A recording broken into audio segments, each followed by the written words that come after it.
우리는 모두 하나님의 나라에 들어가는 소망을 가지고 이 시간 우리 함께 예배하는 줄 믿습니다. 우리는 이렇게 일상에서 예배하는 것으로 하나님 나라에 합당한 일을 행하고 있다라고 생각합니다. 그런데 우리가 조금만 깊이 생각하게 되면 과연 지금 내가 행하는 이 행동과 예배로 하나님께서 정말 기뻐하시고 어서 오너라 할 만큼 그런 삶을 산다라고 할 수 있을까? 과연 하나님이 기뻐하시는 삶을 여러분들은 살고 있다라고 생각하십니까? 언제나 저도 마찬가지지만 늘 아쉽고 부족한 모습이 나에게 있다라는 생각을 늘 하게 됩니다. 자, 그러면 우리가 하나님 나라에 합당하게 들어가려면 우리는 어떤 삶을 살아야 할까요? 그저 세상에서 가르쳐주는 착하게 살면 될까요? 법을 어기지 않으면 될까요? 천국에 그렇게 하면 들어갈 수 있을까요? 하나님께서는 분명하게 우리에게 어떻게 살기를 원한다라고 말씀하여 주셨습니다. 우리가 그러려면 하나님에 대해서 조금씩 더 깊이 알아가야 하겠죠. 이사야 43장 21절에 보면 하나님께서 이런 말씀을 하셨어요. 이 백성은 내가 나를 위하여 지었나니 나를 찬송하게 하려 함이니라. 이렇게 말씀을 하셨습니다. 이 말씀을 가만히 생각해 보면 자기 백성들이 하나님께서 창조하시고 사랑하시는 그 하나님의 백성들이 하나님만 생각하고 하나님만 바라며 살기를 원하고 있다라는 것이죠. 하나님이 어떤 분이실까? 우리가 깊이 생각할 것 없이 제가 늘 가르쳐 주셨던 대로 부모님이 자녀를 생각하는 마음 요것만 생각하면 우리는 하나님을 거의 한 80~90% 알 수 있다라고 할 수 있습니다. 비교 한번 해보시게 되기를 바랍니다. 틀리지 않을 것입니다. 우리가 살아가면서 어떤 일을 만나서 다치고 넘어지고 치료받고 그리고 회복해서 그렇게 기뻐하는 것보다 일상에서 아무 일은 없이 일상에서 먹고 마시고 자고 일어나고 기뻐하는 모든 일들 속에 우리와 늘 함께 하시는 하나님이 계신다. 이거 어느 것이 좋겠습니까? 어느 것이 진정으로 기뻐할 일일까요? 우리는 아무 일은 없이 평안의 삶을 살면서 생활 속에 희락의 기쁨을 누리는 것이 가장 기쁜 삶이 될 줄로 믿습니다. 하나님께서도 우리를 보실 때에 그렇게 살기를 원하시는 것이죠. 여러분의 자녀들이 전화하면 매일 아프다, 뭐가 없다, 어디 가다 보니 이런 사고를 당했다, 이런 소리를 들으면 여러분의 마음은 어떻습니까? 마음이 아마 굉장히 당하는 자녀들보다 더 근심을 가지게 될 것입니다. 그러나 반대로 부모님이 우리가 이런 말이 있죠. 무소식이 희소식이다. 자녀들에게 아무런 소식이 없으면 정말 잘 살고 있는 겁니다. 아무 불편함 없이 즐겁게 살고 있기 때문에 부모님에게 전화 한 통 없는 것이죠. 재미없으면 전화 옵니다. 필요하면 전화 오죠. 이게 우리 하나님 앞에서 살아가는 우리의 모습도 마찬가지인 겁니다. 우리 어디 아파서 주여라고 외치죠. 아이고 죽겠다. 주님 살려주세요. 이럴 때만 기도하는 게 아닙니다.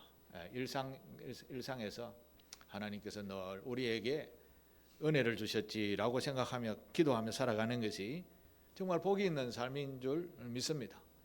우리는 그렇게 일상에서 아무런 일이 없이 살아가는 것 복이 있는 삶인 줄 알고 감사하며 사시게 되기를 바랍니다. 하나님이 우리를 보실 때에 정말 그렇습니다.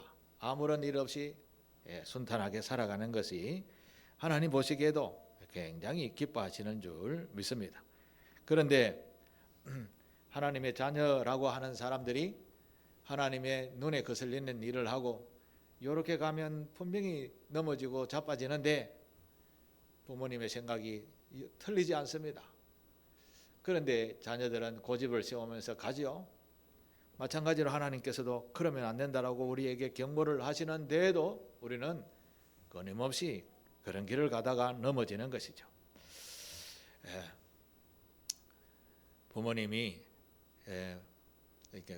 제가 부모님이니까 부모님의 마음을 자녀들을 향한 사랑의 모습을 이렇게 비교해 보면서 하나님이 나를 보실 때에 그야말로 기뻐하실까, 근심하실까, 야 이놈아 좀 돌아서라 하실까라는 것을 우리가 판단할 수 있는 것입니다. 일상에서 살아가면서 늘 이런 부모님의 마음처럼 하나님을 의식하고 구별된 삶을 살아가는 저와 여러분 되시기를 바랍니다. 이렇게 위해서는 그냥 마음을 덩 놓고 사는 게 아니라 좀 노력을 좀 하셔야 됩니다. 경계하며 살아야 됩니다. 어떤 기준을 가지고 살아야 된다라는 말씀입니다. 그 기준이 하나님을 기쁘시게 하는 것이면 훨씬 더 좋겠죠. 자, 우리가 이런 일상에서 평안을 누리는 삶을 살려면 어떻게 살아야 될까를 오늘 본문 3장 요한복음 3장에서 예수님과 니고데모라는 분이 나누는 대화 속에서 우리가 이 세상에서 어떻게 살아야 되는지 배울 수 있게 됩니다. 그 메시지가 담겨져 있습니다. 먼저 니고데모라는 사람을 좀 알아봐야 되는데 이 니고데모라는 사람은 유대인이었었고요. 바리새인이었었습니다. 우리말로 하면 좀 귀족이다. 유대인의 귀족이다. 이렇게 생각하면 쉽겠습니다. 유대인들의 지도자였고요. 그리고 우리말로 하면 국회의원 정도 되는 그들의 산헤드린이라는 이제 공의회가 있었습니다. 거기에 회원이었으니까 이제 우리가 쉽게 이야기하는 국회의원 정도 된다 이렇게 생각하시면 되겠습니다. 이분 같으면 당시에 꽤 기득권이 있고 그리고 또 권세와 지위가 있는 그런 사람이다라고 할 수 있겠죠. 이제 이 사람이 밤에 예수님을 찾아왔습니다. 밤에 예수님을 찾아와서 대화를 나누고 나중에는 변화가 됩니다. 오늘 3장에서는 이 니고데모가 변화되었다 이런 말은 없는데 나중에 이제 요한복음을 읽다가 보면 이분이 나중에 변화되었다라는 이야기가 나오는데 그 예수님이 돌아가셨을 때 장례를 치를 때 아리마대 요셉을 찾아 도와서요 장례를 돕는 그런 인물로도 쓰임 받게 됩니다. 자, 그러면 우리가 하나님을 기쁘시게 하는 삶을 살려면 니고데모처럼 해야 되는데 이 니고데모가 밤에 예수님을 찾아왔다라는 것입니다. 이게 찾아가야 된다라는 거죠. 우리 또한 예수님을 찾아야 되는 겁니다. 니고데모가 예수님을 찾는 데에는 따가운 시각들이 많았습니다. 우리 요즘 정치 지도자들이 말 한마디가 온통 신문에 방송에 계속해서 회자됩니다. 주목을 받는 사람이기 때문에 그렇죠. 니고데모도 주목을 받는 사람이었기에 낮에 많은 사람들이 예수님을 따르는데 따라와서 이 나라의 지도자쯤 되는 사람이 왔다라고 하면 사람들이 유심히 볼 것입니다. 그래서 저 사람도 예수파냐, 그리스도파냐, 정통 유대교인인데 이제 이렇게 하다가 나중에 정치적 사건에 휘말려서 실각할 수도 있으니까 니고데모는 밤에 그 따가운 시각을 벗어나서 예수님께 찾아온 것이죠. 그런데 니고데모는 안 찾아와도 됐어요. 자기 개인적으로 볼 때는 살만하잖아요. 그런데 진정으로 나라를 위하고 백성들을 위한 사람이라면 예수님이라는 분이 이 땅에 오셔서 갑자기 매스컴의 중심에 들어서서 이슈가 되어졌는데 지도자라는 사람이 백성들에게 옳습니다, 그럽니다라는 것을 분명하게 제시할 수 있는 사람이 진정한 리더지죠. 지도자이죠. 그 니고데모는 그런 마음이 있었던 것 같아요. 그래서 예수님이 진짜 하나님이 보내신 메시아인가를 궁금해했던 것입니다. 왜냐하면 이 당시에 내가 예수님이다, 이름이 예수님이다니까, 그리스도다, 구원자다, 메시아다라고 하는 사람들이 종종 있었습니다. 사회적으로 무리를 일으켜서 많은 사람들이 피해를 입게 되었습니다. 요즘도 그렇죠. 이단들이 많다라는 거죠. 이단들이 많다라는데 끝에 가면 그게 안 좋은 결과를 맞게 때문에 이단이라고 하는 것이죠. 그 당시에도 그런 인물들이 불쑥 태어났다가 사람들의 마음을 확 쓸어모았다가 거짓으로 끝나는 이런 일들이 종종 있었거든요. 그래서 예수님이 오신 그때에도 니고데모도 이거 진짜인가 아닌가를 궁금했죠. 그래서 찾아오게 된 겁니다. 그러면서 예수님과 대화를 나누고 있는 것이죠.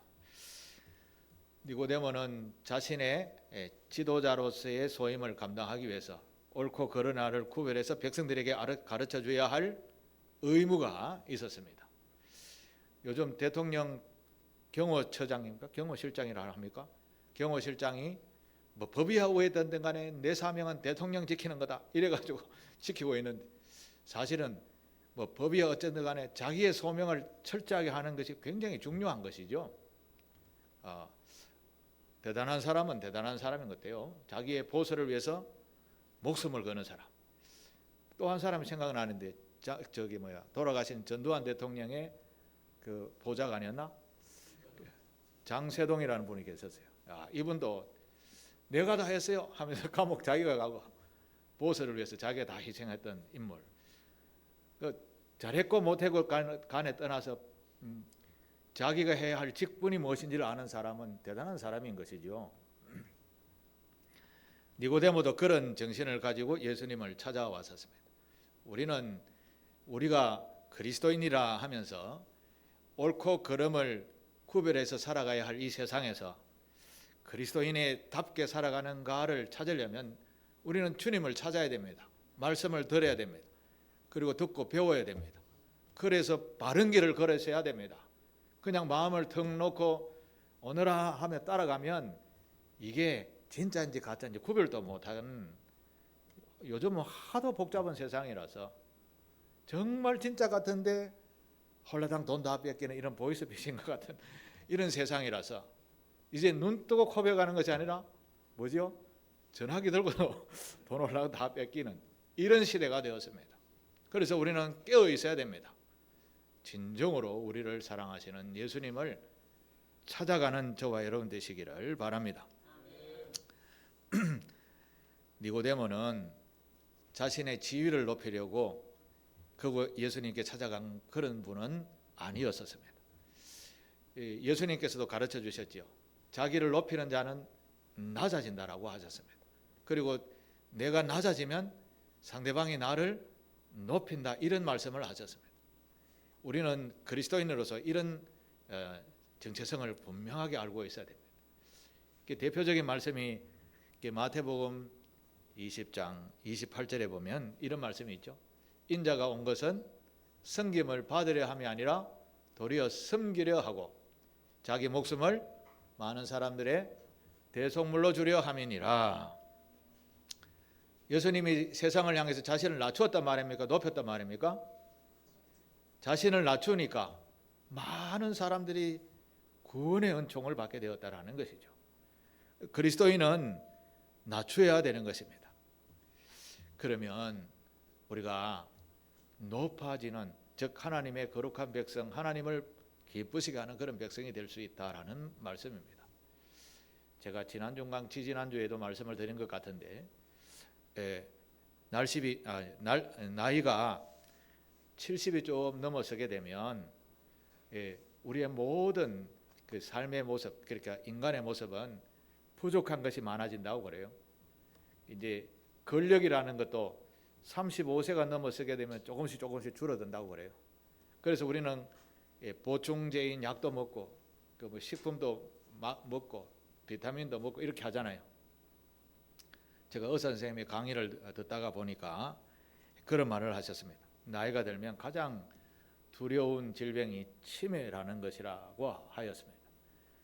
치매는 자기가 모르니까 그게 중한지 안 중한지 모르지만 누구에게 가장 피해를 많이 주는가 하면 가족에게 피해를 많이 주게 되는 겁니다. 그래서 건강하게 오래 살려면 뇌를 계속해서 운동시켜야 된다라고 가르쳐 주셨습니다.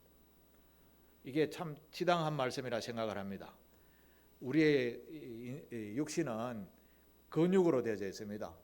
근육을 사용하면 튼튼해지고 사용 안 하면 퇴화되어집니다. 여러분 기부스 해놓고 한 몇 달 있어 보십시오. 이게 이렇게 굽혀지는 줄 아십니까? 안 굽혀져요. 이게 근육들이 다 굳어버리기 때문에 그렇습니다.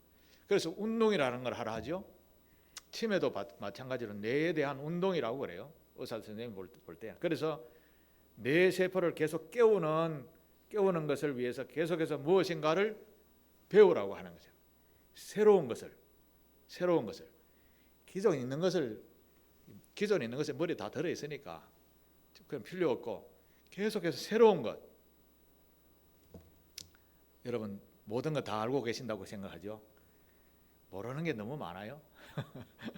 저도 아무리 배워도 모르는 게 너무 많아요.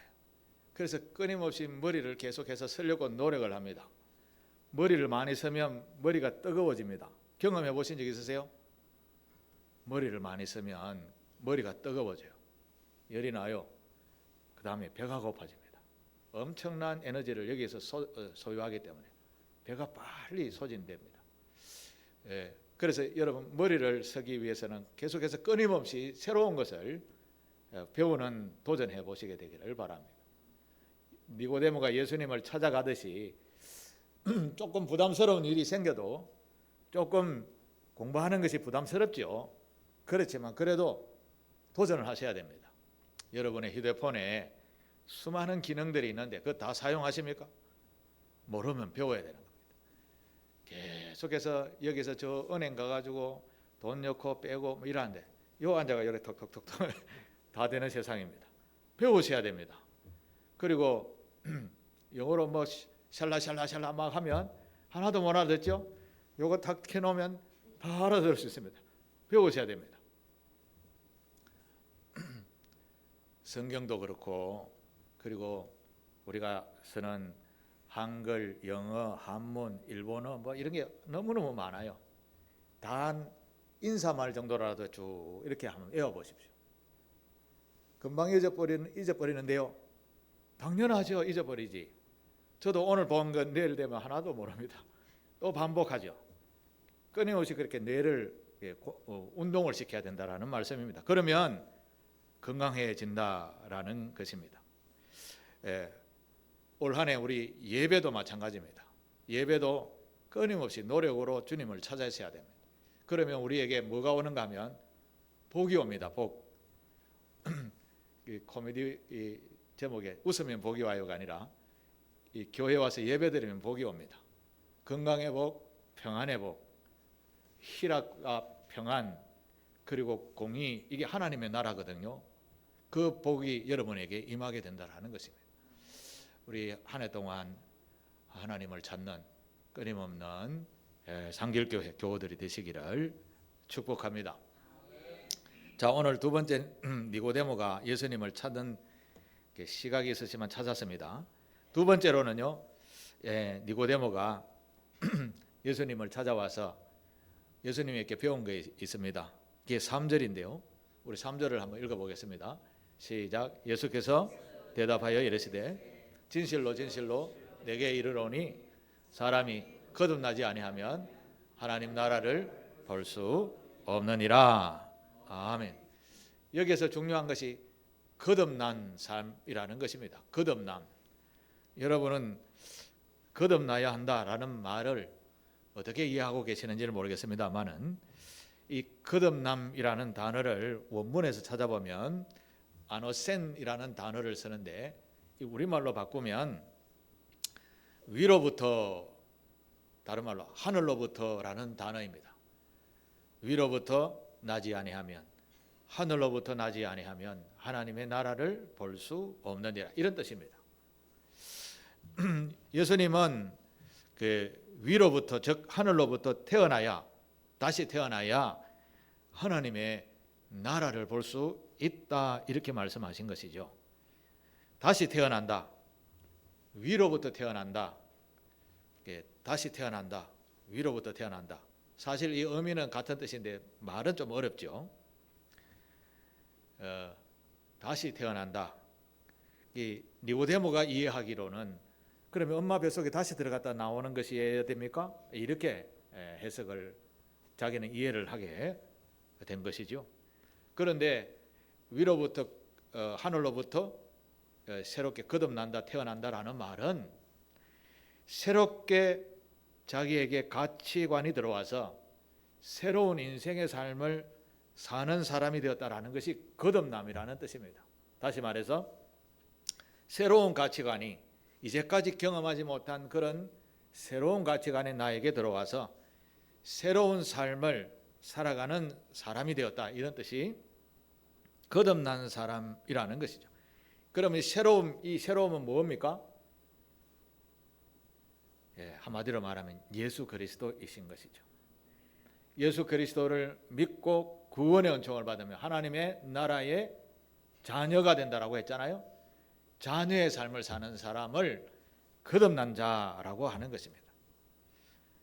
여러분은 하나님을 잘 믿으시죠? 그러면 하나님의 자녀가 된 것입니다. 지금은 다시 태어난 삶을 살고 있다라는 말씀입니다. 다시 5절을 다시 보시겠습니다. 5절 같이 읽습니다. 예수께서 대답하시되 진실로 진실로 내게 이르노니 사람이 물과 성령으로 나지 아니하면 하나님의 나라에 들어갈 수 없느니라. 아멘. 자, 앞에서는 하나님의 나라에 들어가려면 거듭나야 된다 했죠. 여기에서는 물과 성령으로 아니하면 물과 성령으로 여기서 물이라는 것은 우리 교회에서는 세례라는 의미로 표현되어지죠. 물이라는 것은 우리의 죄를 씻는다라는 매개체 역할을 하는 겁니다. 사실은 주님이 물로 이렇게 세례를 주는 것이 아니라 그리스도 예수의 이름 담긴 성령의 능력으로 죄사함의 은총을 주잖아요. 그런데 우리는 육신의 삶을 살기 때문에 그걸 성령을 물로 표현한 것이죠. 물로. 그래서 우리가 세례를 받는다라고 할 때에는 그 세례를 물에 풍덩 받들여서 다시 일어나는 새로운 삶 이렇게 표현하는 것을 침례라고 하는데 침례교단은 바로 그런 의미가 있고 우리는 세례 이제 그 침례하는 것을 격식을 갖추어서 세례를 주는 것으로 바꾸어서 행하는 것이 우리 장로교의 교리가 되어진 것입니다. 그런데 이 세례식은 간단하게 보이는 것 같지만 그것에는 너무나 큰 의미가 담겨져 있다라는 것입니다. 이전에 죄인의 삶에서 세례를 받음으로 이제는 의인의 삶을 살게 되어졌다라는 의미가 있는 그 거룩한 예식입니다. 그래서 세례를 받는다라는 것은 우리 일생을 삶을 바꾸는 것입니다. 즉 거듭남의 삶을 사는 행위가 되어지는 것이죠. 굉장히 중요한 것이 되는 것입니다. 사도 바울이 이런 의미에서 로마서 6장 7절에 이렇게 표현했습니다. 이는 죽은 자가 죄에서 벗어나 의롭다 하심을 얻었음이라. 뭘 해서요? 세례를 받음으로. 세례를 받는 이 세례는 이는 죽은 자가 죄에서 벗어나 의롭다 하심을 얻게 되는 행위, 이 세례식입니다. 굉장히 중요한 것이죠. 그래서 우리는 세례를 다 받으셔야 하나님의 진정한 자녀이고 거듭남의 삶을 사는 하나님의 나라를 볼 수 있는 사람이 된다라는 말씀이 이곳에 담겨져 있는 것입니다.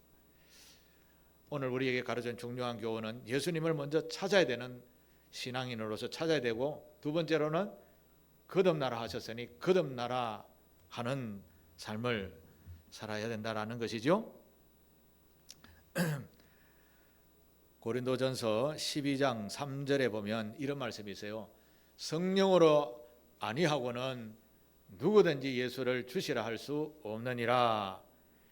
내가 예수 그리스도를 주인이십니다, 나의 주인이십니다라고 영접하는 것은 성령으로 아니하고는 죄인으로서는 안 된다라는 겁니다. 주의 성령의 인치심을 받은 자가 되어야 된다라는 것이죠. 그러니까 세례를 받고 하나님의 나라의 자녀된 자로서는 예수를 주인님이시다라고 할 수 있다라는 것이죠. 거듭난다. 이제 우리 눈에는 보이지 않지만 주의 성령을 통해서 믿음이 우리에 들어와서 이제 영적으로 새로운 삶을 사는 것, 이게 거듭남의 삶이라는 것입니다. 여러분들은 거듭남의 삶을 제대로 살고 있다라고 생각하십니까? 하나님 보시기에 내가 과연 하나님 보시기에 제대로 된 삶을 살고 있는가? 내가 과연 부모님의 보기에 진정으로 효하는 삶을, 효도하는 효자의 삶에 사는가? 이렇게 생각해 보면 대충 그림이 나오게 되죠.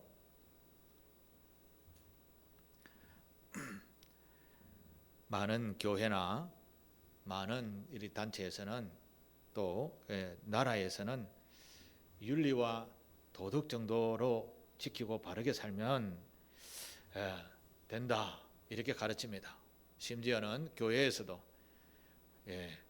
예수 그리스도, 유일한 예수 그리스도만 믿어서 구원을 받는 것보다 세상에서 윤리와 도덕으로 바르게 살고 또 가르치고 그렇게 살아가게 되면 세상 사람과 조금 다르게 살면 구원의 백성 된다, 이렇게 가르치는 그런 교회도 있어요.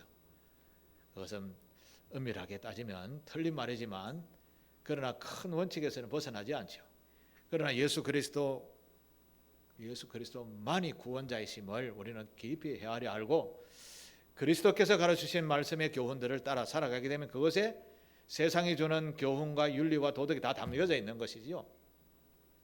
예수 그리스도를 믿고 주의 성령의 인치심을 받아 거듭난 자가 되시기를 주님의 이름으로 축복합니다. 이 시대는 그야말로 예수 믿는다 하면서 정말 제대로 거듭난 자의 삶을 사는 분들이 참 적다라고 할 수 있습니다.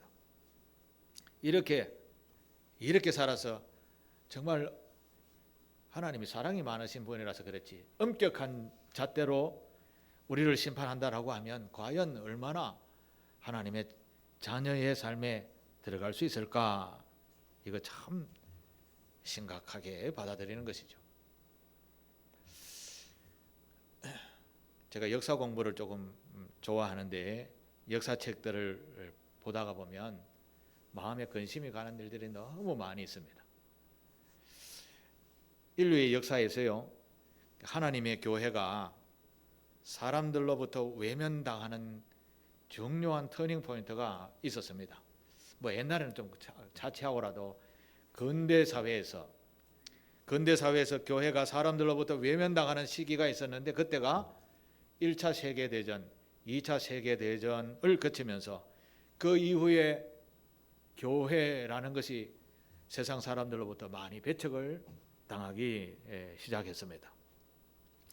왜냐하면 1차, 2차 세계대전 전쟁에 참여한 대부분의 국가들이 다 기독교 국가들이었거든요. 여러분 알고 있는지 모르겠습니다만 2차 세계대전 때 희생된 사람의 수가 대충 얼마인지 아십니까? 2천만 명이나 2차 세계대전에 희생이 되었었습니다. 2천만 명 같으면 우리나라에 뭐 대충 반이 전쟁으로 희생이 되어졌다라는 말입니다. 2차 세계대전을 주도했던 독일은 기독교 국가였을까요? 예, 기독교 국가였었습니다. 히틀러라는 사람이 나와서 이 국가의 피폐한 정신을 강력한 지도자가 확 휩쓸어서 이렇게 해야 우리나라가 제대로 삽니다라고 외치다가 결국은 전쟁을 일으키게 되었지요. 우리 독일의 위대함을 하면서 이렇게 해갖고 외치다가 전쟁을 일으켰는데 독일의 유명한 신학자이자 목사였던 디트리히 본 해퍼라는 목사님은 당시에 미국의 대학교의 교수로 있었는데요. 독일의 전쟁이 나고 이 독일이 세계를 뒤휩쓰려는 것을 보고 고국에 돌아오게 되었습니다. 고국에 가면 죽는다라고 수많은 미국의 신학자들이 붙잡았지만 유명한 말을 하죠. 미친 자에게 운전대를 맡길 수 없다. 미친 자에게 운전대를 맡길 수 없다라고 하면서 독일로 들어가서 전쟁을 독려하는 정부와 거기에 힘을 보태는 독일 교회가 이거 잘못되었다라고 비난하다가 감옥에서 고생하다가 순교하신 목사님입니다. 이런 전쟁이 끝나고 나서 사람들은 하나님의 존재를 부정하기 시작했습니다. 정말 하나님이 살아계신다면 이런 일이 일어날 수가 없는 것이죠. 정말 하나님을 제대로 믿는 거듭난 자의 사람들이 모인 교회가 진짜 살아있다면 이런 일이 있을 수 없다라고 생각하게 된 것이죠.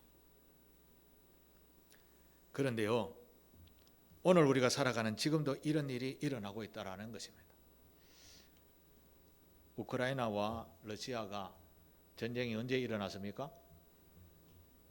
2022년 2월 24일 러시아가 우크라이나를 침공한 날이죠. 벌써 오늘 25년이니까 벌써 한 3년이 벌써 3년이 다 돼가네요.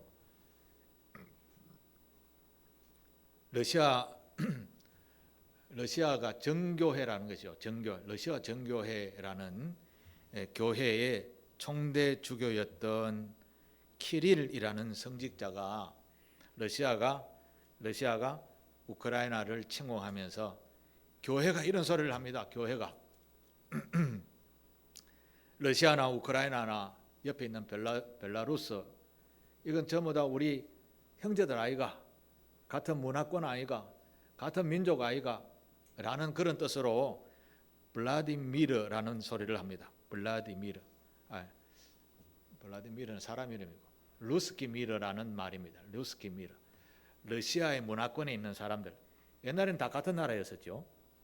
독립을 했었죠. 소비에트 연방이 무너지고 난 뒤에 독립을 다 했다가 다시 이제 러시아가 옛날 영토를 확보해야 된다라는 푸틴의 그 정책으로 전쟁을 일으키게 된 것이죠. 그런데 교회가 우리 다 루스키 미르 문화 속에 있는 사람들이 아니가. 그래 이 전쟁은 루스키 미르를 성사시키기 위한 성스러운 미션이다. 성스러운 사역이다. 이렇게 교회 대표가 러시아 정부에 대한 아부성 발언을 그렇게 하게 된 것이죠. 백성들도 성도들도 그걸 믿고 따르게 된 것이죠. 얼마 있지 않았습니다. 일주일 만에 전쟁이 끝날 거라고 생각하고 그렇게 외쳤는데 2022년 9월달 한 6개월 지나서 9월 21일 날에 전쟁에 참여했던 러시아 군들이 많이 죽었죠. 다시 모집을 하게 되었죠. 모집을 할 때 또 이야기합니다. 이 키릴이라는 총대주교가 조국을 위해 목숨을 바치면 하나님과 함께 천국에서 영광과 영생을 누립니다. 여러분 이걸 기억하십시오. 말 맞습니까? 다시 이야기해 볼까요? 조국을 위해 목숨을 바치면 하나님과 함께 천국에서 영광스러운 영생의 삶을 삽니다. 틀렸습니까? 맞습니까? 틀렸죠. 조국을 위해 목숨을 바치면 사람을 죽이는 것이 목숨을 바치는 이 옳은 일입니까?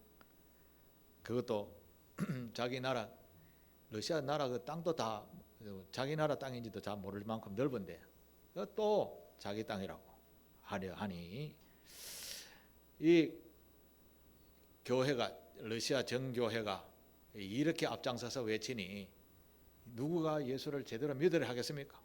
정말 거듭난 자라고 할 수 있겠습니까? 그렇습니다. 예수 믿는 저와 여러분들이나 우리 공동체인 교회와 한국교회 모든 교회는 자기의 이익 또 정치 풍조에 따라서 거기에 교회가 발을 얹거나 이렇게 하면 하나님의 진정한 거듭남의 삶을 사는 성도의 모습이 아니게 되는 것입니다. 교회는 언제나 하나님의 나라와 그의 의를 위해서 살아야 되는 것이고 말을 해야 되는 것이고 행동해야 되는 것이지요.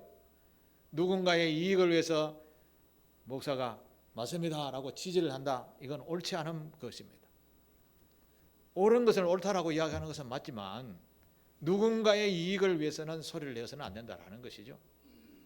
하나님의 나라와 그의 의를 위해서 소리내는 것이 교회의 모습이고 거듭난 자의 모습이라는 것이죠. 성도는 그렇게 하나님의 거룩한 나라의 가치를 가지고 바뀐 삶을 사는 것, 거듭남의 삶인 줄 믿습니다. 우리가 살아가면서 옳지 않은 일들을 많이 만나게 됩니다. 그때마다 거듭난 자의 삶은 이건 아니야 라고 생각이 들 때에는 과감하게 그 자리에서 벗어나시게 되기를 바랍니다.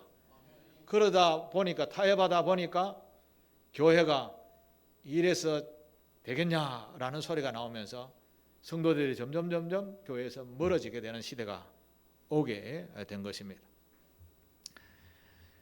아니나 다를까 이 코로나 팬데믹을 지나고 나서 우리 한국 교회도 교회의 집단 이기주의 이런 것들이 나타남으로 말미암아서 교회가 점점 사회로부터 지탄의 소리를 듣는 이런 시대가 오게 되었습니다. 이걸 회복하기 위해서는 저와 여러분들이 거듭남의 삶을 제대로 살아야 될 줄로 믿습니다.